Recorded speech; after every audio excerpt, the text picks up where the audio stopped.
พ่วมจมวงหนึ่งนี่ว่าว่าสักทางหรือว่าตื่นนะ โอ้กับสิบทันครับพ่อตอนนั่นน่ะ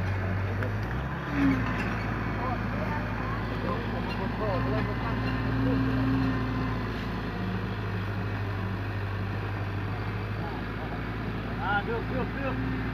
กเลย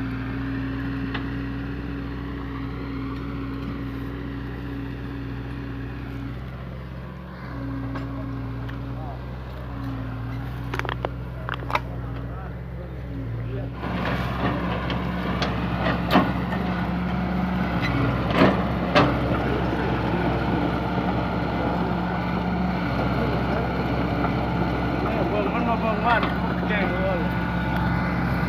เฮ้ยมันก็โบกมือบ๊ายบาย